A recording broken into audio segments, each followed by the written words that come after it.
Children on the street in the daylight. This is X-Men, the animated series retro recap. We're going to be looking at Days of Future Past episode 1 and 2 with Darren, Kirk, Rick, and myself, Jared. We're going to get started. So Days of Future Past episodes 1 and 2, we're going to combine both episodes and do a retro review together. In this two-parter, we're introduced to Bishop, a mutant living in a dystopian future where mutants are hunted. He travels to the past to stop Gambit, who he believes is the traitor that causes his future to come to pass. As we follow Bishop's travels into the 90s, we meet up with Forge, Nimrod, and the Brotherhood of Evil Mutants while learning a deep, dark secret about Rogue. The episode ends on a cliffhanger revealing Magneto might be involved. All right, so with all that to be said, Darren, what is your most valuable experience of this episode? So Days of Future Past 1 and 2 are probably two of my favorite episodes in the whole series. This is more just a simple style element. When they first, whenever Bishop would show up on screen, they had that little Western type of twangy music that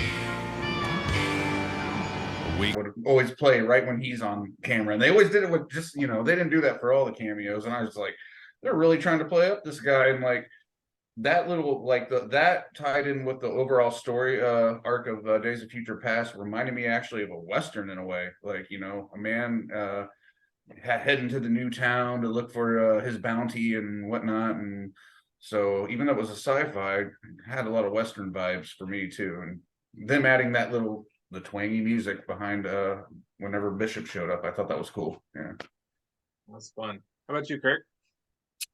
So I remember watching this as a kid because I remember the last line of the episode that you were referring to, where he says this watch has been magnetized and ends on the cliffhanger. But I don't remember what actually happened. And I was like, I wonder if this is going to be like the movie or, so I was actually kind of invested because I was like, is this, because Bishop is the one that goes back in time instead of Wolverine. I was like, okay, well, that's different. And then at the end, I was like, oh, okay, well, it's Mystique again. So I thought, for me, like, it just kept me engaged because like I didn't know what way they were going to go with it because I can't remember 20 years ago when I did watch it, or 30 now. So yeah, it was kind of a cool ending for me. I was like, wow, that's interesting. Okay, so yeah, that's what I liked. Awesome. Darren took mine. Oh no! I was going to talk about how every time he showed up, that like twang went on. Oh wow, that's cool. Oh yeah. It was right around the same time as Hard Target with Jean-Claude Van Damme also had the mullet, and they played the same music whenever he would roll into there, and he was like trying to go through this town that he wasn't used to and go after these people, and it just reminded me so much of that when I was a kid seeing that. So yeah, that's every time I thought about Bishop, I thought, oh, he looks just like Van Damme, well, with that mullet, and they play the same music. I thought that was cool. So for me, I like introducing new characters. There were a lot of them in this one. We finally got to see the Brotherhood come together because before it had been just Blob on Genosha and we had Pyro and Avalanche doing their thing on Muir Island. But now they all came together with Mystique and we have the full Brotherhood. We had Nimrod show up. We saw Forge. Bishop was the star of both episodes.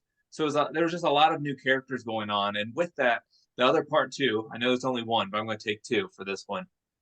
To think how this was 1992 when this came out, and the writers were able to shove Days of Future Past, like one of the creme de la creme X-Men comic book, storylines, into a story that didn't have very many beats of the original story. There was no Shadowcat.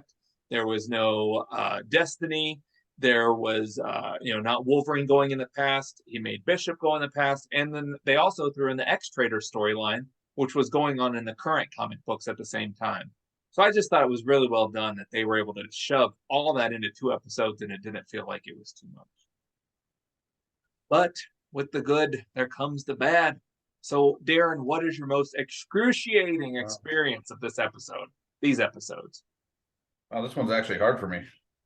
Can't think of anything right offhand that so actually no, I'll go ahead and go with this. Just and I've mentioned this in other shows.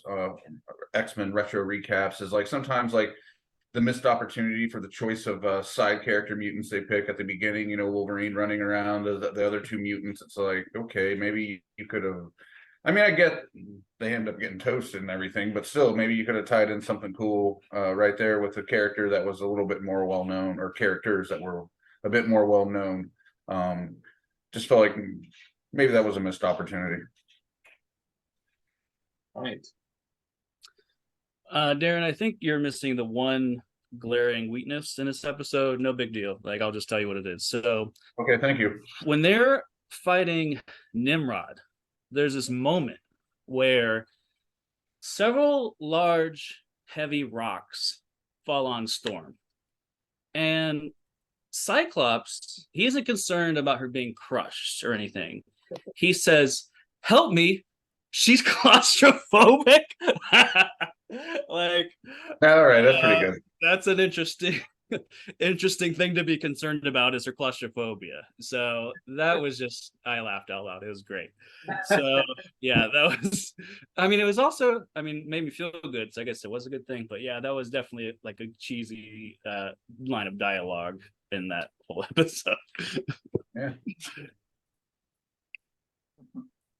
I really can't think of anything that I really hated about this. I mean, or didn't like about this. It was so great seeing these other characters that you'd never seen before on there, like Nimrod. You were like, they just named this robot Nimrod? Like, are you kidding me?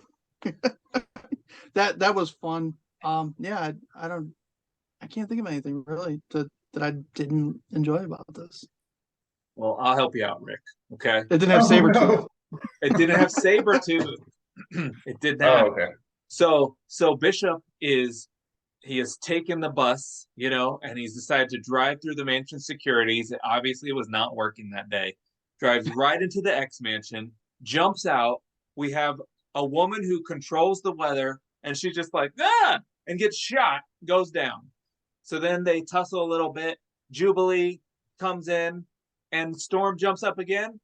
He shoots her again, like twice. Like, Storm, come on, you control the weather, lightning, hail, all the things.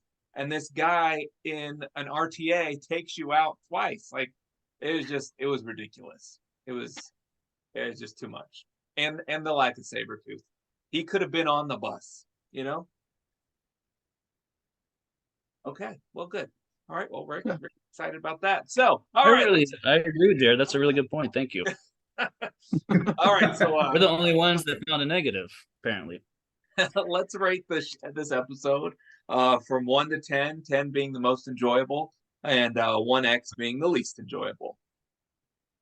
This is definitely a 9 for me. It's up there by far. Like, I mean, again, I had trouble finding things I didn't like about it, and we always can add on a little extra when we're giving our rating. But like, yeah, the other characters, Nimrod. Oh, how cool is that? I loved when after the debacle with the rocks and everything, when and Storm, when they can't, they're like, oh, this Nimrod, he's indestructible. We're in so much trouble. And then, like, guess who ends up saving the day? Flies up, and she's harping about her freezing abilities and freezes the Nimrod, and then they all blast him. So she's just like, we'll see it, Storm. I'm talking about Storm, in case you didn't wonder. We'll see about that. Just like, oh, freeze him. That's all it took for a Nimrod? Like, can't he make himself hot or something? All right, that was great. So unofficially, it's 7.5 X's for me, but since I can't do decimals, I'll round this one up to 8, because it was a good, high quality episode that I did enjoy and was invested in. 8 out of 10. Boom. 8 out of 10. Up to 17. I'm gonna go 9. Yeah, I enjoyed it quite a bit. Okay. All right. So, along with what Darren was talking about earlier, is the unidentified mutants at the beginning of part 1. Guy with the metal arms and lady that shoots electricity out of her arms. For years, I thought that they were characters in the comics, and I can remember just going through every book up until last year when they finally, Larry Houston was asked about those mutants, and he's like, "Oh yeah, I just made them up." So for 30 years, I've been scouring for these mutants, Find out. They were just made up. Wow, you got a lot of free time. If only you could go back in time and rectify that mistake. Yeah. Wow. No, because I Interesting, want to though. point that out from the episode, and I think just the end, that ending battle of all the X-Men with the Brotherhood fighting with the big pool and Blob, and the avalanche shoots and the cathedral falls down and Rogue holds it up, and they got Firebirds flying through the sky. I was like fun. It was just a really fun battle, and I think that's what stuck out of these two episodes is there's not a lot of lull. There's no lull really throughout anything. There's not just sitting around and talking. It's like lots and lots of story beats. It was just really really good. So I'm going to give this 9 X's. So that will give us this episode, well, these episodes, Days of Future Past episode 1 and 2, a total of 35 X's. Until next time, make yours the M6P.